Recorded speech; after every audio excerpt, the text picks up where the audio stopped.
talk about hay. Hay should make up most of your rabbit's diet. They should always have hay available to them to eat because they're grazing animals, so they always need to have hay. It won't make them fat. It's really good for their digestive system, and it just keeps everything straight and going to the right places. Right here is alfalfa hay. Alfalfa has a lot of calcium in it, so it's best for young rabbits below 6 months old, and once they get to around 6 months, you should start transitioning them to Timothy hay, orchard grass, meadow hay, or just mixed hay to make sure that they're not getting too much calcium when they're getting older. Rabbits should always have hay in their cage and always be able to eat it. I got a 50-pound bale of this for about $17 at a Tractor Supply store.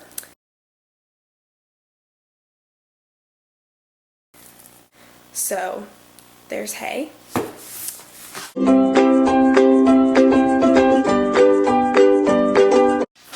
So the next thing we're going to talk about is pellets. I use the KT brand. Here I have 2 bags. The first one is the juvenile bag. This is what Willie ate when he was below 6 months old.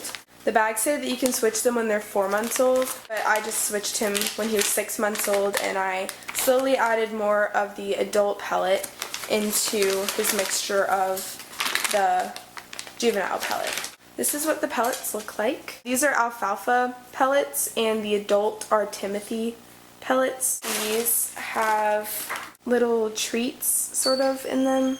I don't really know what these are, but he likes these more than the regular pellets. So he always picks these out first because he really likes them. I don't really know why, but so that's what's in the juvenile. This is the adult bag, and it's really full.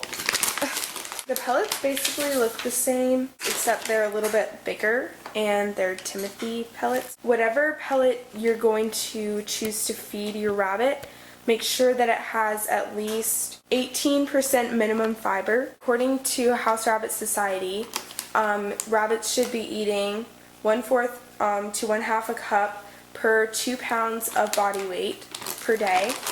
For the first 7 weeks to 7 months, they should have unlimited pellets and unlimited alfalfa hay. And at 12 weeks, they can start to digest vegetables. So now we're going to talk about veggies, fruit, and all that kind of thing. So here we have some veggies that my rabbit likes to eat. The first thing I have is romaine hearts. My rabbit really likes these. These are organic, I believe. And you should always try to feed them organic because you don't want pesticides to be on the veggies that they're eating because it can make them sick. You should never feed them iceberg lettuce.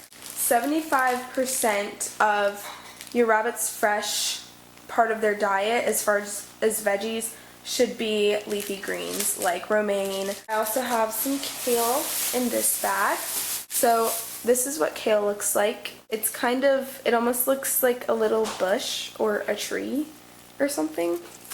So this is kale. You should always try to feed your rabbit at least 3 varieties of veggies. And then I also give him cilantro, and we can only find like the little recipe sized box, but we'll have to go back and look for a bigger bag of cilantro. But this is just the cilantro, and that's what it looks like, and he really likes it, so we'll probably have to get him more soon. So those are his main 3 veggies, and this is also romaine. So these are his favorite 3 greens.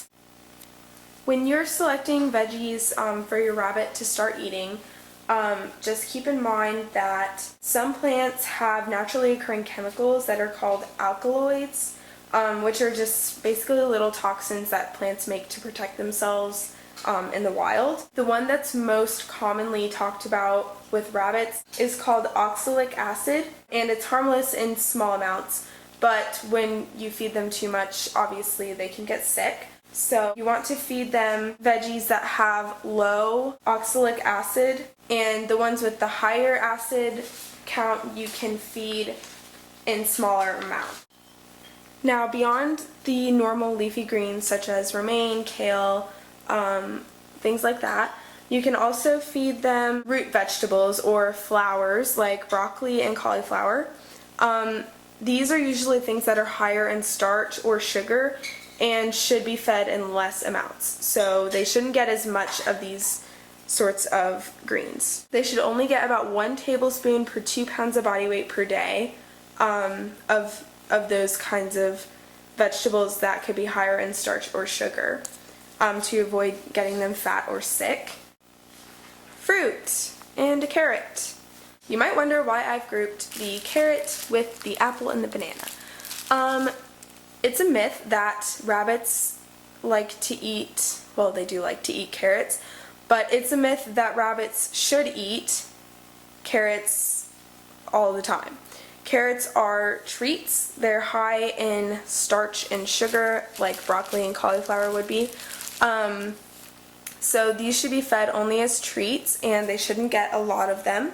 So the approximate amount of fruit or treats or anything like that should be a teaspoon per 2 pounds of body weight a day. Rabbits do love to eat all of these things. They should just be eaten in moderation. Banana has lots of sugar in it, so they should only be given a few slices. And then they do like to eat some chopped up apple, and it's okay to keep the skin on and all that. They should just eat them in small amounts, and these are really good treats for clicker training and things like that. When you're introducing a new veggie to your rabbit's diet, you should always wait 3 days before you start feeding the first veggie. So when I started off Willie, I started him with the romaine, and I gave this to him for 3 days, and I just watched his poops and everything to make sure that nothing was too runny or that he was getting diarrhea or anything like that. So once I knew that he was good, he was eating and drinking fine, his poops looked okay, I added kale.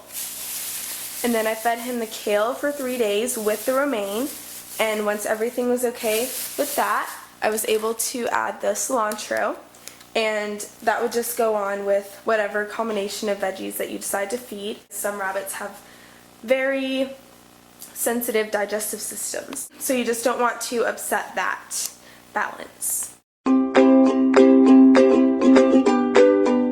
So now I'm just going to read off a quick list of things that you can feed your rabbit according to the House Rabbit Society. The first section that they give is leafy greens 1, which need to be rotated because they have a lot of that oxalic acid that I mentioned earlier, and only 1 out of 3 varieties of greens that you have in your rabbit's bowl per day should be fed from the following of these: parsley, spinach, mustard greens, beet greens, Swiss chard, radish tops, or sprouts. So those are all things that should be rotated out with something with low oxalic acid, which I'm about to read off to you. So you should feed these every other day in with the other 2 varieties of veggies that you're going to feed. Now the second section are the greens that they can eat on a daily schedule, and there's a lot of them. So the first one is arugula, carrot tops, cucumber leaves, endive, escarole, Brazil lettuce, kale, mosh, red or green lettuce, romaine lettuce, spring greens, turnip greens, dandelion greens, mint, any variety, basil, any variety, watercress, wheatgrass, chicory, raspberry leaves, cilantro, radicchio, bok choy, fennel, borage leaves, dill leaves, yu choy. And the next section is non-leafy vegetables, which should make up no more than 15% of the diet, which is 1 tablespoon per 2 pounds of body weight per day. And these are carrots, broccoli, edible flowers, including roses, nasturtiums, pansies, and hibiscus. And then also celery, bell peppers, any color, Chinese pea pods, only the flat kind with large peas, Brussels sprouts, cabbage, any type, broccolini, summer squash, zucchini squash. And then the fruits should make up no more than 10% of the diet, which is about 1 teaspoon per 2 pounds of body weight per day. So the non-leafy vegetables are 15% and 1 tablespoon, and the fruits are 10% in 1 teaspoon per 2 pounds of body weight. So these are the following of those: apple, any variety without stem and seeds; cherry, any variety without the pit; pear, peach, plum without the pit; kiwi, papaya, mango, berries, any type, and any berries that are uncooked; pineapple with removed skin; banana without the peel, and no more than about 2 1/8 inch slices a day. Any variety of melon can include peel and seed; currants, nectarine, star fruit, and apricot. And it's also a great idea to start a little garden just for your rabbits, so that you'll know exactly where these things come from. So you can just get a little planting pot and just grow some of your own little vegetables that are easy to keep up with. That way you know there's no pesticides or any chemicals on them, and it's a great way to feed your rabbit. Be sure to leave any questions or comments below, and I will be happy to answer them. So that's about it for today. Thanks for watching, guys. Bye!